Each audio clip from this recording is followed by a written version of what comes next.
Okay. Why should I leave if I'm unhappy? What?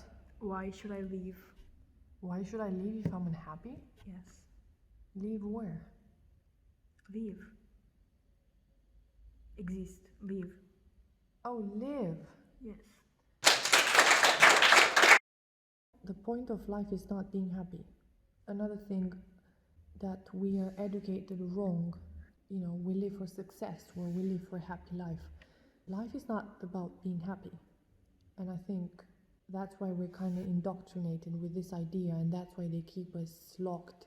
And it seems we're in this rat race of trying to reach and get more stuff to feel happy. Imagine you have all things in the world and you're locked in a room and you have everything you want.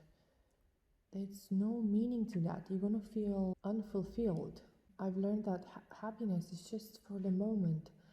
I think what we need is to be at peace and be at peace with ourselves, and that every day we wake up and we do everything we can within our potential and awareness and energy. Well, shouldn't you be happy if you're at peace? Happiness is just like for the moment when I see you and I haven't seen you in 2 years and I'm absolutely over the moon to see you, but that doesn't last more than maybe an hour. It's fading away. And also perhaps you're being happy and you've seen that it's not comfortable to be happy. It's kind of tiring.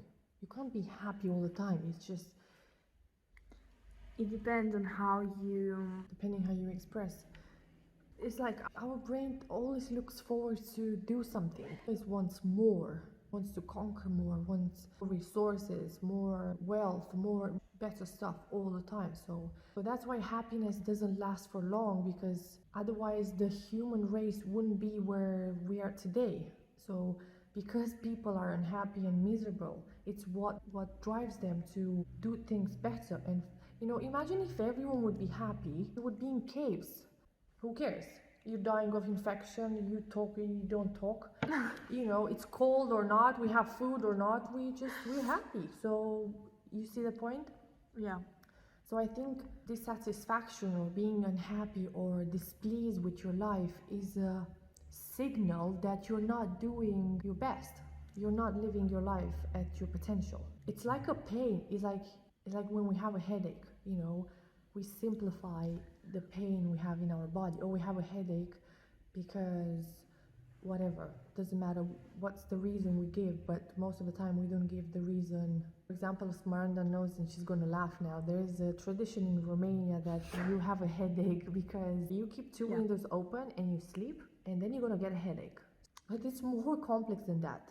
Having a headache, it could be you haven't slept or you're not hydrated. There's something that your body is trying to say with this pain.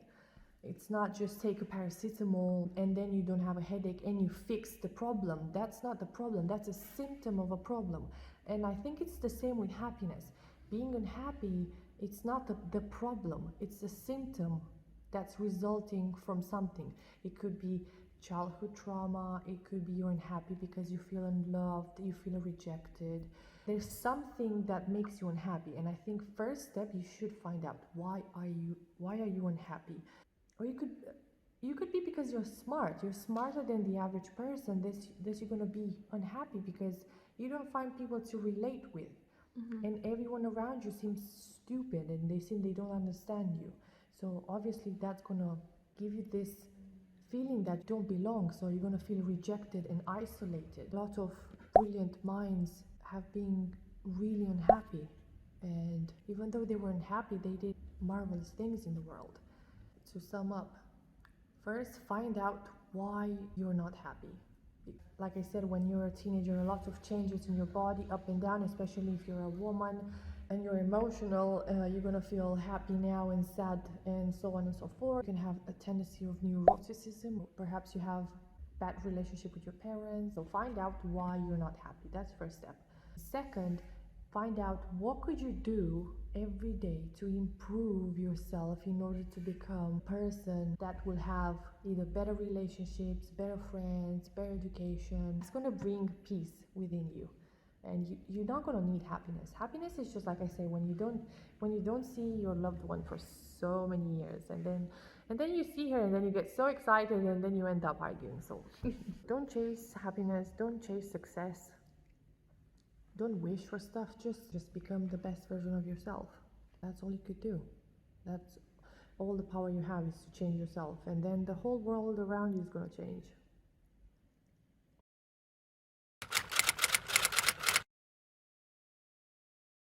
No. Why would someone tell you you should be sad?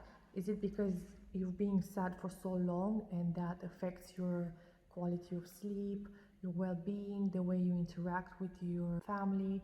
So basically, do they tell you you should stop being sad because it's affecting you, so they care about your well-being? Or they say you should be sad just because they think it's stupid and because it bothers them for some reason?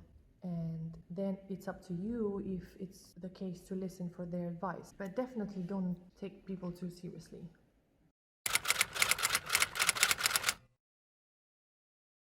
No, you're not crazy. Because you're a teenager, all the people you're expressing your feelings to are most likely someone that's your age. And don't take it personal. They can't understand how you feel because they barely understand how they feel.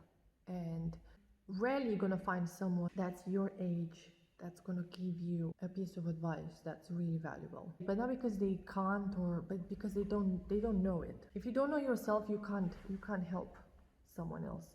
Yeah. And like I said, you need to be feeling empathy for someone, being aware of someone else's suffering, and you know that only because you've gone through that as well. But as children, really difficult. So you're not crazy, and unfortunately, not many people are emotionally intelligent, so they're not going to understand you because they haven't put in the work to understand themselves. So you're going to give up on the idea that you're going to be understood at this point in time. So, like I said previously to the other questions, put in the work and find out and know yourself. Why is it that you're sad? Investigate and do your research.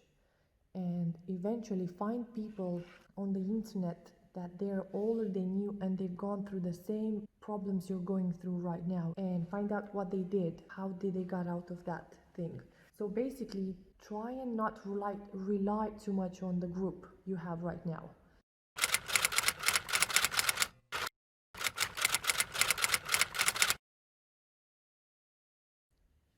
Absolutely. First of all, good job, because you're aware that you're going to lose your That's really good.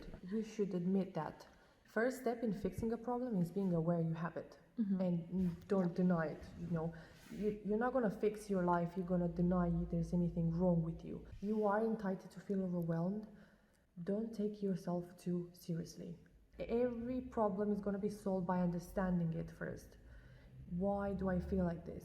Find out what's happening biologically in your body as a teenager. Then you're going to start to understand, oh my God, so when I am before my period, I go crazy and I crave sweets or whatever's happening, oh my God, so that's why I was sad that day. Not because, you have to understand your body first. Obviously, that's affecting your brain as well. So there's a lot of imbalances, chemical imbalances in your brain affect your mood and your behavior and the way you relate and you talk to people. So don't take yourself too seriously.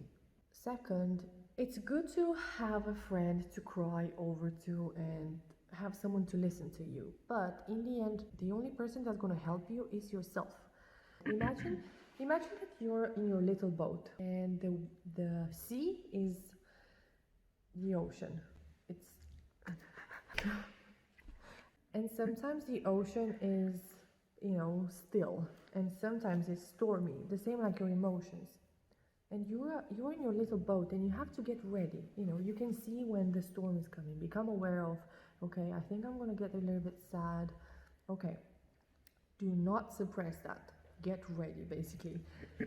You're going to get overwhelmed and you know that's going to come. You just have to allow all that pain go through you and just going to come out on the other end, right?